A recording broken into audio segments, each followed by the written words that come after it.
నమస్కారం, welcome to AP journalism. ఈరోజు మనం విజయనగరం జిల్లా పినవేమలి గ్రామంలో ఉన్న ఏబిసిడి ఓల్టేజ్ హోమ్ దగ్గర ఉన్నాము. అయితే ఇది కొంతమంది వ్యక్తులు కలిసి స్థాపించిన సంస్థ. దీంట్లో కొంతమంది వృద్ధులు ఆశ్రయం పొందుతున్నారు. మన ఇళ్లలో చూసుకుంటే మన అమ్మమ్మ, తాతయ్య, నానమ్మలు చూడడానికి ఎంతో ఇబ్బందిగా ఫీల్ అవుతాం. అలాంటిది ఇక్కడ ఎంతో మంది వృద్ధులకు వీళ్ళు ఆశ్రయిస్తున్నారు. అసలు ఈ ఆలోచన వాళ్ళకి ఏ విధంగా వచ్చింది అనే విషయాన్ని మనం వాళ్ళని అడిగి తెలుసుకుందాం.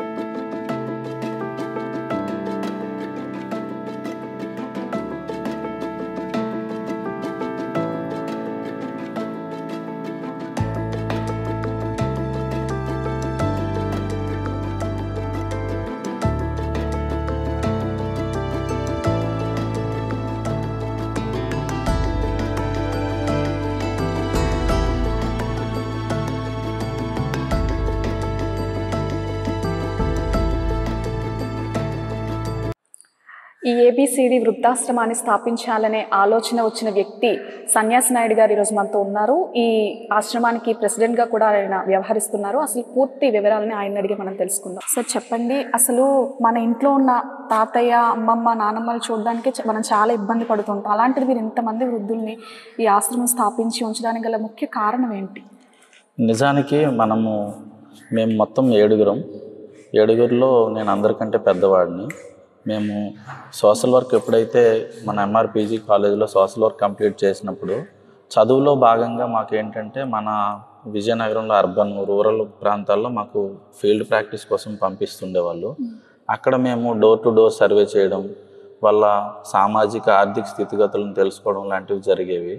అప్పుడు మేమేంటంటే కొన్ని ఇళ్లల్లో చాలామంది చిన్నపిల్లల దగ్గర నుంచి ముసలివాళ్ళ వరకు సమాజంలో సమస్యలు వస్తూనే ఉంటాయి. కానీ ముఖ్యంగా మనకి వృద్ధులను చూసుకున్నట్లయితే వాళ్ళు ఎవరైతే పని చేయలేని పరిస్థితి వయసు వచ్చిన తర్వాత ఇంట్లో పిల్లలు, అలాగే వాళ్ళ భార్యలు కానీ, అలాగే ఎవరైతే కుటుంబ సభ్యులు ఉంటారో వాళ్ళ నుంచి వీళ్ళు సమస్యలు ఫేస్ చేస్తున్న తీరుని గమనించడం జరిగింది.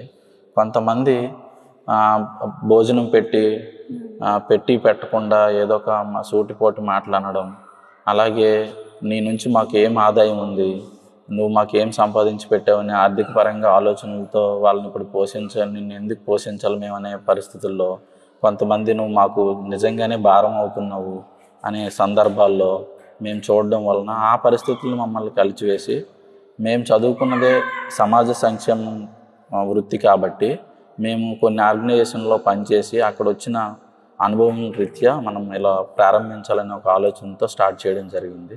ఎంతమంది కలిసి స్టార్ట్ చేశారు? మొత్తం 7. అందులో అందరికంటే పెద్దవాడిని నేను. నా పేరు సన్యాసి నాయుడు. అలాగే ఈ సంస్థకి ఉపాధ్యక్షులు అప్పలనాయుడు, అలాగే ఇంకొక పి అప్పలనాయుడు అని ఉన్నారు. అర్జున్, సత్యనారాయణ, సాత్విక, మురళి, వెంకటరమణ అని ఇలా మనము 7 ఇలా ఈ విధంగా స్థాపించడం జరిగింది. వీళ్ళకి ఫెసిలిటీస్ అవి ఎలా కల్పిస్తున్నారు? ఇంతమంది ఇక్కడ ఉన్నారు, 26 మంది వరకు ఇక్కడ ఉంటున్నారు. వాళ్ళకి భోజన వసతి సౌకర్యాలు కానీ ఏమైనా డొనేషన్స్ గట్టా మీకు వస్తున్నాయా? నిజానికి ఏంటంటే మనం ఈ సంస్థ స్థాపించినప్పుడు మన విజయనగరం బేస్ చేసుకుని ఎక్కడైనా రూరల్ ప్రాంతంలో కొంచెం మంచి వాతావరణం ఉండే చోట ఈ విధంగా చేస్తే బాగుంటుంది. వాళ్ళకి మనము భోజనం, అలాగే బట్టలు, వైద్యంతో పాటు సహజసిద్ధంగా ఉన్న నేచర్లో ఏదైనా ఒక 10 మందికైనా మనం ఈ సేవలు అందిస్తే బాగుంటుందనే ఆలోచనతో విజయనగరం మొదలుకొని చుట్టుపక్కల గ్రామీణ ప్రాంతాల్లో ఉన్న అన్ని ప్రాంతాల్లో మేము లొకేషన్ కోసం చూడడం జరిగింది. ఈ పినవేమలి గ్రామంలో ఇది ఇంతకుముందు యాక్చువల్గా సిద్ధయోగ ఆశ్రమం.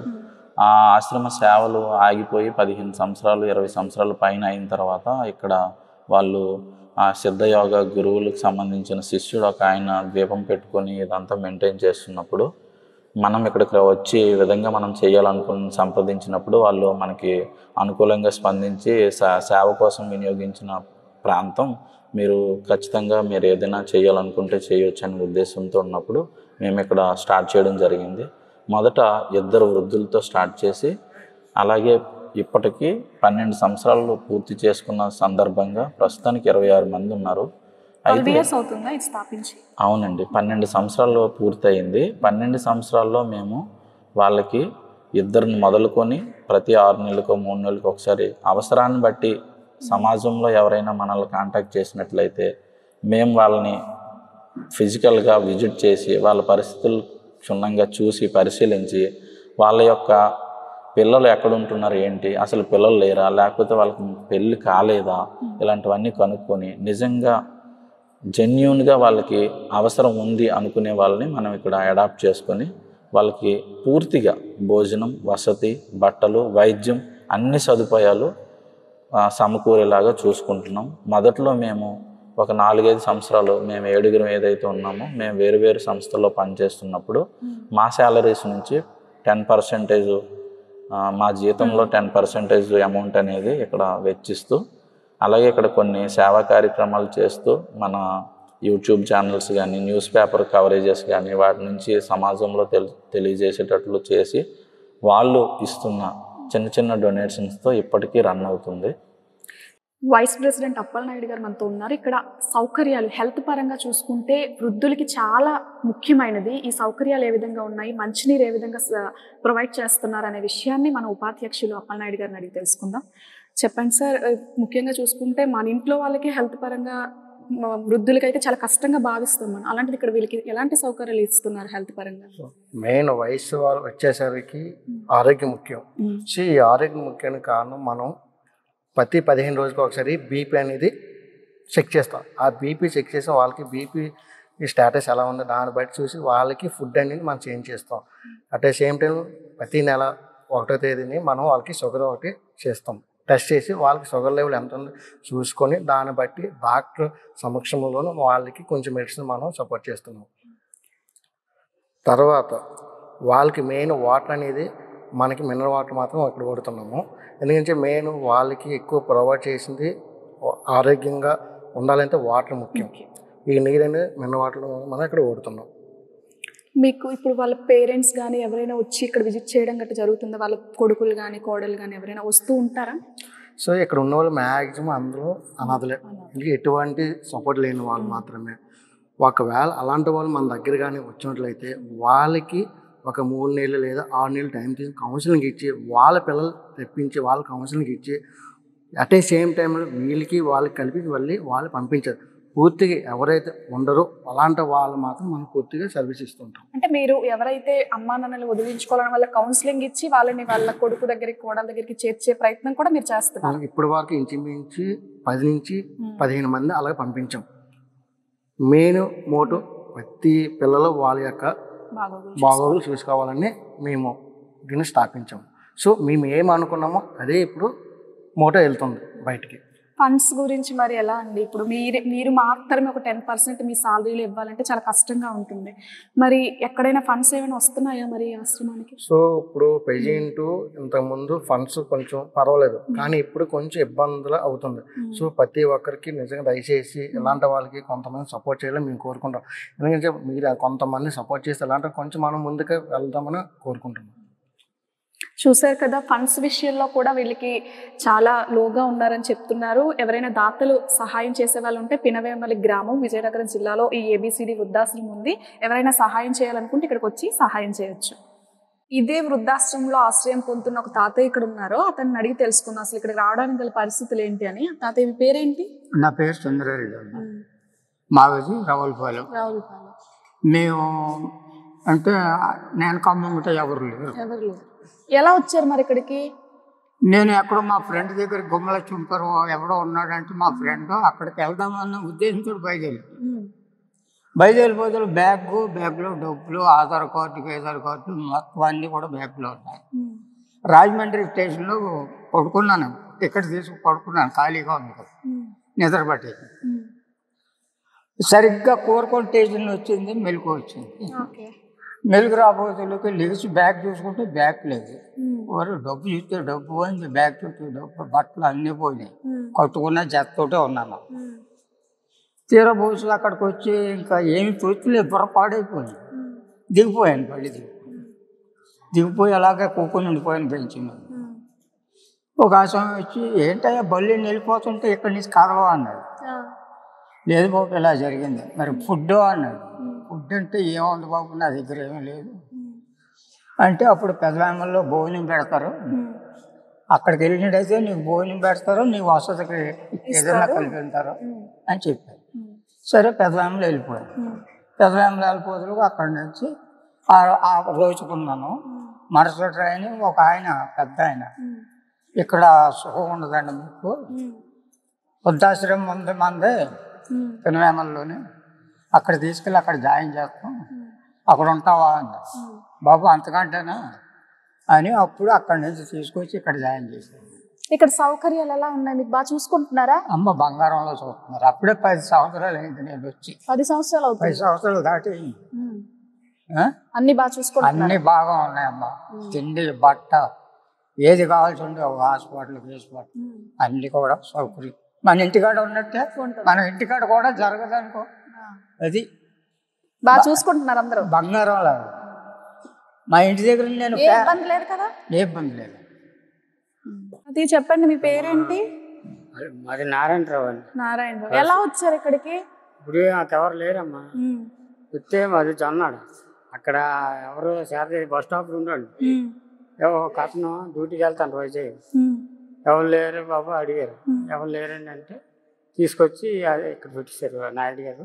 అప్పుడు ప్లేట్ గారు తీసుకొచ్చి. ఎక్కడ ఉండేవారు, ఎలాంటి పరిస్థితుల్లో ఉండేవారు? బాగా వర్షంలో తడిసిపోన్నాము, బాగా అస్సలు సెల్లో చచ్చిపోయింది, ఎవరు ఆశించలేదు. అలాంటప్పుడు ఇక్కడికి వచ్చారు. వచ్చానమ్మా. ఎలా ఉంది పోనీ ఇక్కడ? ఇప్పుడు బాగానే ఉందమ్మా. బాగా చూసుకుంటున్నారా? బాగా చూస్తాను. ఒక గృహం ఉంది, మంచి దీనిగా ఉందమ్మా. భోజనం అన్ని బాగా పెడతారు, బాగా పెడతారు. ఏదైనా వస్త్రాలు కట్టు కావాలి అన్ని ఇస్తున్నారు. అన్ని ఇప్పుడు హ్యాపీగా ఉన్నారు కదా? ఉందమ్మా. జీవితం లైఫ్ అంతా బాగుంది. ఈ ఓల్డేజ్ హోమ్లో హెల్త్ పరంగా ఈ వృద్ధులను చూసుకునే లక్ష్మి అనే ఆమె ఈరోజు మనతో ఉన్నారు. ఆమె ఏఎన్ఎం కంప్లీట్ చేశారు. అసలు ఇక్కడ వృద్ధులకి ఎటువంటి సమస్యలు వస్తుంటాయి, వీళ్ళని ఏ విధంగా ట్రీట్ చేస్తారనే విషయాన్ని ఈమెను అడిగి మనం తెలుసుకుందాం. అమ్మ చెప్పండి, ఏ విధంగా ఉంది అసలు? నా పేరు కాదలక్ష్మి అండి. నేను ఇక్కడ 2 years నుంచి వర్క్ చేస్తున్నాను. ఎటువంటి సమస్యలు వస్తాయి మ్యాక్సిమం ఇక్కడ? మ్యాక్సిమం వీళ్ళకి బీపీ, షుగర్స్ ఇవన్నీ ఉంటాయి అన్నమాట. అండ్ ఫీవర్స్, ఈ వైరల్ ఇన్ఫెక్షన్స్ అవన్నీ వస్తాయి. ఇన్ఫెక్షన్స్ అవి వస్తాయి. మనం వాటికి ఫస్ట్ ఎయిడ్ అవి టాబ్లెట్స్ కూడా అవి ఇస్తాం అనమాట. ఈ వీక్లీ వన్స్ బీపీ చెక్ చేయడం and monthly once sugar check చేయడం. వాళ్ళకి ఏ విధంగా షుగర్ లెవెల్స్ ఉంటే వాళ్ళకి ఏ విధంగా తీసుకోవాలి, ఫుడ్ తీసుకోవాలి, బీపీ ఉంటే ఏ విధంగా ఫుడ్ తీసుకోవాలి, జాగ్రత్త ఎలా తీసుకోవాలి, పరిశుభ్రంగా ఎలా ఉండాలి, అవన్నీ మనం చెప్తూ ఉంటాం అనమాట. అండ్ మళ్ళీ మేజర్ ఏమైనా ప్రాబ్లమ్స్ చేయలేని వస్తే ఎలా మీరు ట్రాన్స్పోర్టింగ్ కావచ్చు, ఎలా పిహెచ్సికి తీసుకెళ్ళడం, గవర్నమెంట్ హాస్పిటల్కి తీసుకెళ్ళేటప్పుడు మీకు ఏమైనా ఇబ్బంది అవుతుందా? ట్రాన్స్పోర్టింగ్ అంటే ఇక్కడ ఆటోస్ అవి ఉంటాయి కదా, అందులో పిహెచ్సికి తీసుకెళ్తాను అనమాట. ఫస్ట్ టైం నేను మ్యాక్సిమం చేస్తాను, నాది ఇంకా చేయలేను అంటే మాత్రం పిహెచ్సికి తీసుకెళ్తాను. పిహెచ్సి నుంచి ఏమైనా మేజర్ అయ్యిందని మన పెద్ద హాస్పిటల్కి తీసుకెళ్తాం అనమాట. అక్కడ ఏంటంటే అక్కడ ఓపీ సెక్షన్ దగ్గర మాత్రం చాలా ఇబ్బంది అవుతుంది మనకి. వెంటనే ఓపీ ఇవ్వరు అనమాట ఫాస్ట్గా. వీళ్ళు వృద్ధులని కూడా ఓపీ ఫాస్ట్గా ఇవ్వరు అనమాట మనకి. అలా మేజర్. దాని తర్వాత ఇక్కడ ఎవరైనా సరే ట్రాన్స్పోర్టింగ్ ఫెసిలిటీస్ విషయంలో కూడా చాలా ఇబ్బంది పడతారు. ఇక్కడ చాలా మారుమూల గ్రామం. ఇక్కడ మనం ముందు ఏదైనా బుక్ చేసుకుంటే గానీ రాలేని పరిస్థితి ఉంటుంది. 108కైనా ముందు హాఫ్ అన్ అవర్ 1 hour ముందు కాల్ చేస్తే కానీ రాదనమాట ఇక్కడికి. అంత లూప్ లైన్ ఏరియా కదా, అందువల్ల. లేదంటే ఆటో, ఊర్లో ఆటో ఏమైనా తీసుకొని వెళ్ళడం అయితే అవుతుంది ఎమర్జెన్సీ అయితే. సరే కదా, ఇంతమంది వృద్ధులు ఎంతో ఆనందంగా ఇక్కడ ఉంటున్నాం అంటున్నారు. వీటంతటికి కారణం ఈయన సన్యాసి నాయుడు గారు. అసలు ఈయన సమాజానికి ఎటువంటి సందేశాలు ఇద్దాం అనుకుంటున్నారు, వీళ్ళకి ఏమైనా సహాయ సహకారాలు అవసరమా అనే విషయాన్ని ఇంకొకసారి ఈయన మనం తెలుసుకుందాం. చెప్పండి, ఏమిద్దాం అనుకుంటున్నారు? సహాయక సహకార్యాలు అనేవి మీకు ఎటువంటివి ఇస్తే బాగుంటుంది? యాజ్ ఏ సోషల్ వర్కర్గా నేను సమాజంలో ఉండే ప్రతి ఒక్కరికి ప్రతి కుటుంబంలో ఉన్న ప్రతి ఒక్కరికి తల్లిదండ్రులు అనేవాళ్ళు మనందరికీ తెలుసు, దేవుళ్ళతో సమానం. వాళ్ళు లేకపోతే మనం ఈ భూమి మీద లేము. కాబట్టి తల్లిదండ్రుల్ని భారంగా చూడొద్దు. తల్లి నవమోసాలు కని మనల్ని పెంచి పోషించి మనకి ఈ భూమి మీద ఒక జన్మంటూ ఇచ్చినప్పుడు వాళ్ళని మనం చాలా గౌరవంగా చూసుకొని, మనకి వాళ్ళు ఏం చేయగలిగితే అది చేశారో దాన్ని మనం మనసులో పెట్టుకొని, మనకు ఆస్తులు ఇవ్వలేదనో, లేకపోతే మాకు మంచి చదువులు ఇప్పించలేకపోయారనో అలా ఆలోచించకుండా దయచేసి మనము వాళ్ళని దేవుళ్ళకు భావించి మనం గుళ్ళు గోపురాలకి వెళ్ళి దండం పెట్టుకొని 100, 200 లేదా 1000 రూపాయలు ఎంతో కొంత దానం చేస్తుంటాము. దానికంటే మేము బాగా నమ్ముతాం, మేము ఆ సబ్జెక్ట్లో చదువుకున్నాం కాబట్టి ఒక మనిషికి సాయం చేసిన తర్వాత దాని తర్వాతనే ఏదైనా సేవ. కాబట్టి సమాజంలో ప్రతి ఒక్కరూ ఆ విధంగా మనం దాని పట్ల అవగాహన కల్పించుకొని ఎవరి తల్లిదండ్రులను వాళ్ళు జాగ్రత్తగా చూసుకుంటారని మనవి చేసుకుంటూ, మా ఈ ఏబిసిడి స్వచ్ఛంద సేవా సంస్థ ఈ వృద్ధాశ్రమం ద్వారా వృద్ధులకు అన్ని రకాల సౌకర్యాలు అందించడానికి ఎప్పుడూ సిద్ధంగా ఉంది. దయచేసి పిల్లలు ఉన్నవాళ్ళు దీన్ని గుర్తెరిగి మీరే వాళ్ళని బాగా చూసుకోండి. ఒకవేళ వాళ్ళు వృద్ధులయ్యి అనాథలయ్యి ఉంటే, ఒకవేళ మీ ఇంటి దగ్గర పరిస్థితులు బాగోలేక మీరే ఈ సమాజంలో ఈ భూమి మీద బ్రతకడం చాలా కష్టంగా ఉందనే పరిస్థితులు ఉన్నప్పుడు దయచేసి మమ్మల్ని కాంటాక్ట్ చేయండి. మేము ఖచ్చితంగా మీ దగ్గర జెన్యూన్గా రీజన్ ఉంది, మీ దగ్గర నిజంగానే అవసరం ఉంది అని మేము గ్రహించినట్లయితే మేము ఖచ్చితంగా ఎంతమందికైనా సేవలు అందించడానికి సిద్ధంగా ఉన్నాం. అలాగే ఈ సందర్భంగా నేను ఏం కోరుతానంటే, సమాజంలో చాలామంది ఏదో ఒక పని చేసుకునో లేకపోతే బిజినెస్ చేసుకునో ఇంకోటి చేసుకునో మనం దైనందిన కార్యక్రమాలు ప్రతి నెల ఎంతో కొంత సంపాదిస్తున్నాం. వాటిలో మనం సేవకి కాస్త కోస్తో వినియోగించి ఇలాంటి వృద్ధులకు సేవలు అందించడానికి దాతలు ముందుకు రావాలని కోరుకుంటూ, మా ఈ సేవల్ని వినియోగించుకుంటూ మాకు సహాయ సహకారాలు అందిస్తే మేము మరింత మందికి సేవలు అందించడానికి సిద్ధంగా ఉన్నామని తెలియజేస్తూ కృతజ్ఞతలు తెలియజేస్తున్నాం. చూశారు కదా ఆశ్రమంలో వృద్ధులు ఏ విధంగా ఆశ్రయం పొందుతున్నారో. ఎంతో మంది వృద్ధులు ఇక్కడ 26 మంది వరకు ఆశ్రయం పొందుతున్నారు. ఎవరైనా దాతలు కనికరించి వీళ్ళకి ఏదైనా సహాయం చేయాలనుకుంటే పినవేమల్లో ఉన్న ఏబిసిడి వృద్ధాశ్రమాన్ని వచ్చి సంప్రదించవచ్చు. మన జీవితాల్లోనే ఎంతోమంది చూస్తుంటాం, మన ఇళ్లలోనే మనం ఎంతో భారంగా భావిస్తాం, మన అమ్మమ్మల్ని కావచ్చు, నానమ్మల్ని కావచ్చు. కానీ ఇక్కడ వాళ్ళు అలాంటిది ఏమీ ఫీల్ అవ్వకుండా ఎంతో బాగా వీళ్ళందరినీ చూస్తున్నారు. ప్రతి ఒక్కరూ కూడా ఇది గమనించి వీళ్ళకి ఎవరైనా సహాయ సహకారాలు అందించాలనుకుంటే ఇవ్వాల్సిందిగా కోరుతున్నాము.